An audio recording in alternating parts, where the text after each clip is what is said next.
Rabies virus जैसे आपको काटेगा ना, आपके शरीर में घुस जाएगा और ये धीरे धीरे 1 हफ्ते में अपनी संख्या बढ़ा लेगा और ये आपके नस के माध्यम से प्रवेश करेगा। और जैसे नस के माध्यम से प्रवेश करेगा ना, तो इसे पतली नसों में रहना पसंद है, तो सीधे कहाँ चला जाएगा? ब्रेन में। और ब्रेन में कहेगा कि कितना अच्छा नस है यहाँ पे, एकदम पातर पातर, कोनो भीड़ भाड़ नहीं है। इधर उधर के नस में तो ऐसे हड़हड़ा के पानी जा रहा था, हड़हड़ा के यहाँ पे इतना अच्छा नस है। ए अब हो इधर हल जा, सब कब्जिया लेगा सब ब्रेन में। अब ब्रेन कब्जा लेगा, अब आपको हो गया, अब आपको लक्षण दिखेगा, अंधेरे से डर लगेगा, ब्रेन का नसों को काटने लगेंगे सब, वहां पे कुत्ता जैसा भौंकने लगेंगे, पानी से आपको इतना डर लगेगा जिसका कोई हद नहीं, कोई हवा चलाने लगेगा, हवा से डर लगने लगेगा। मतलब 15 दिन के टाइम पे इतनी भयानक मौत मरिएगा, इतनी भयानक की कोई हद नहीं। कहावत कहा जाता है कुत्ते की मौत मरेगा, कहावत है कि घसीट के कुत्ते की मौत मरेगा। समझ में आ गया?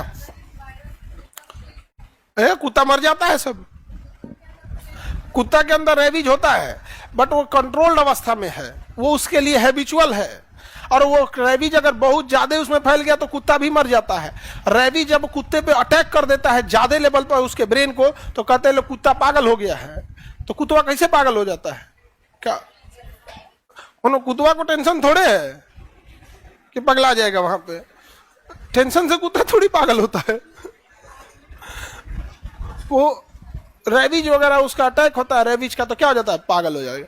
तो इसका इंजेक्शन लगाना जरूरी है। जैसे कुत्ता काटे सबसे पहले उस एरिया को अच्छा से धुलिए और वहां पे साबुन से धुलिए और साबुन को 2-4 मिनट वहां छोड़ दीजिए। समझ गया? साबुन की खासियत क्या होती है कि डिटर्जेंट जो होता है वो कितना भी खतरनाक बैक्टीरिया और वायरस हो, उसकी बाहरी खबर को, उसकी कोशिका भित्तियों को फाड़ देता है। कोशिका भित्ति फाड़ दिया, माइटोकॉन्ड्रिया एंटेन सब बाहर चला गया, मर गया वहां पे। तो साबुन ही नहीं, ऐसे ऐसे धोए चल दिए। ठंडिया के दिन में तो अंगुरिया धो के चलाता है सब, तो ऐसे साबुन बढ़िया से धो और थोड़ी देर तक उसको लगा के छोड़ दो। थोड़ी देर तक लगा क्या करो? छोड़ दो। उसके बाद धुल दो, टेडबैक का इंजेक्शन ले लो और चले जाओ चुपचाप डॉक्टर के पास और रेबीज का इंजेक्शन ले लो। समझ में आ गया?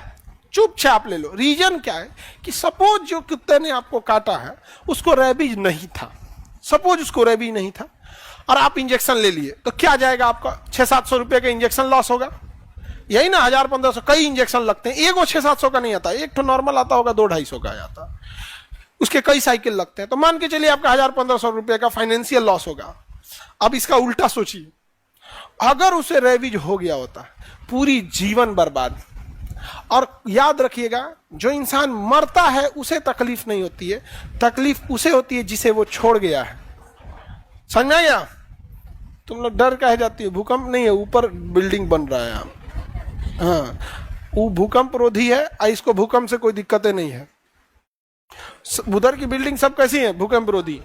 अब आप लोगों से पहले बैच वालों से कहते थे कि भूकंप रोधी है, तो मन भी नहीं करता था। जब बन रहा था तो देखी थी लोग, हाँ 20 फीट नीचे, 20 फीट, और मतलब छत की ढलैया इतनी होती है ना, छत कितना होता है? इतना ही मोटा छत होता है, और ये इसका बेसमेंट इतना मोटा ढाला गया है। भूकंप आएगा तो नीचे झाड़ दे, उस दूसरे हॉल में जाओ।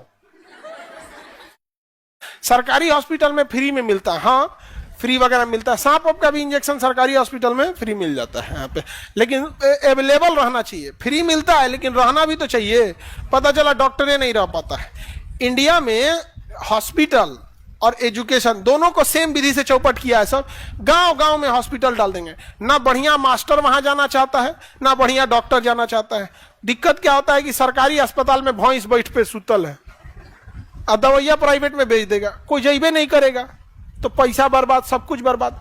बेटर है कि आप अपने हर प्रखंड में बेहतरीन हॉस्पिटल खोलिए, सुपर स्पेशलिटी हॉस्पिटल, और एम्बुलेंस सिस्टम बढ़िया रखिए। हॉस्पिटल बनाने में से जितना ज्यादा खर्चा आएगा, एम्बुलेंस में कौन खर्चा आने वाला है? उसके तुलना में तो बहुत कम आएगा। एम्बुलेंस रखिए, धाड़ मरीज को बैठाइए, ले आइए, इलाज करिए, पहुंचा दीजिए, जाओ। वैसे ही क्या है, एजुकेशन में भी है। हर प्रखंड लेवल पे एकदम बेहतरीन स्कूल हो, भर ले आइए, पढ़ा के पहुंचा दीजिए। बस में पकड़ ले आइए, अब पढ़ा के छोड़ दीजिए, जाओ। रवि समझ में आ गया? छोटे बच्चों को जब भी कुत्ता काटे तो उन्हें समझाना है कि बाबू शुरुआत में बता दोगे जिस दिन काटा है उसी दिन, तो एक टैबलेट से सही हो जाएगा, नहीं तो इंजेक्शन लेना पड़ेगा। छोटे बच्चों को झूठ बोल के समझाना जरूरी है, क्योंकि वो इंजेक्शन से बहुत डरते हैं, उस डरे बताएगा नहीं, फिर बेचारा मर जाएगा। समझ में आ रहा है? लड़की लोग, लड़का लोग, सब लोग को बचपन में अपना याद कीजिए ना, सुई लगाने के नाम पे एकदम आदमी हदस जाता था, अरे बाप रे बाप। अभी हो तो अब आप लोग अभी बड़ी नहीं न हुई है।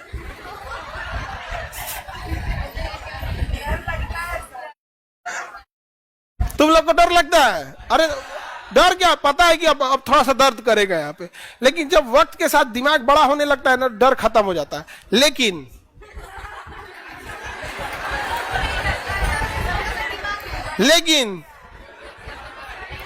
समझ गए बबनी?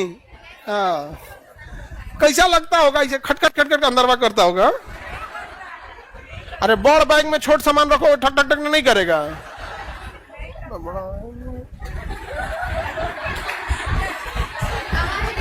आवाज नहीं करता है, तब पूरे खा लिए। आगे बढ़ते हैं।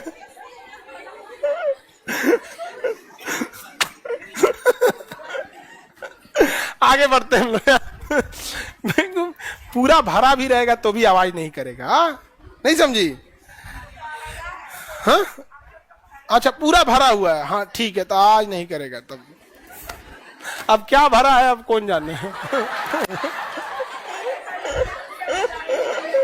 देहात में कहा जाता है कि तेरे दिमाग में तो भूसा भरा। भूसा क्या होता है सर? तो अब तुम्हारे दिमाग में गोबर भरा है। तुम्हें अगर भूसा नहीं पता है तो